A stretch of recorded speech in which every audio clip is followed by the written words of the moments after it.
43 bashki nga 61 që janë në total, kishin shtesë natyrore negative në vitin 2023, pasi në secilin prej tyre kishin vdekur më shumë persona se sa kishin lindur, raportoi Instat. Numri bashkive në këtë grup është zgjeruar më tej në vitin 2024 për shkak të rënjes së lindjeve në shkallë kombëtare. Më së shumti bashkitë në jug të vendit kanë shtesë natyrore negative për shkak se plakja e popullsisë po prodhon më shumë mortalitet. Sipas të dhënave të Instat, Korça shënon rënjen më të thellë me minus 394 banor, ndjekur nga Vlora, Shkodra dhe Kuçova. Arsyet lidhen me plakjen e popullsisë, emigracionin e lartë dhe uljen e lindshmërisë, veçanërisht në qendrat urbane të jugut dhe veriut të vendit, që dikur kishin baza të forta të industrisë. Rënje të vazhdueshme regjistruan edhe bashkitë si Fieri, Lushnja, Maliqi, Pogradeci dhe Gjirokastra, që dikur ishin zona me dendësi popullsie. Në anën tjetër, disa bashki të vogla si Klosi, Divjaka, Saranda apo Bulqiza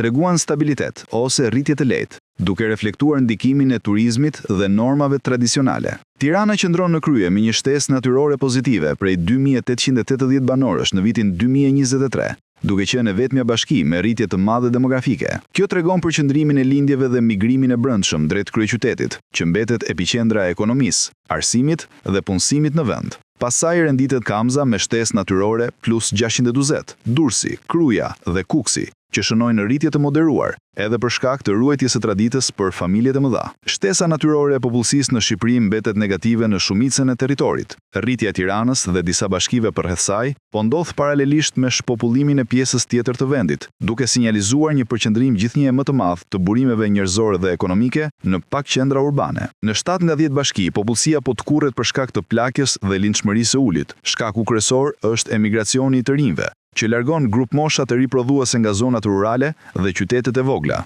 Plakja e popullsisë rrit numrin e vdekjeve dhe ul lindjet. Kushtet ekonomike dhe mungesa e shërbimeve, që nxisin qiftet të kenë më pak fëmijë ose të zhvendosen drejt Tiranës e disa qyteteve të mëdha. Në afat të gjatë, ky proces sjell pasoja serioze, si mbylljen e shkollave, mungesë të fuqisë punëtore, rënje të konsumit lokal dhe vështirësi për të ofruar shërbime publike.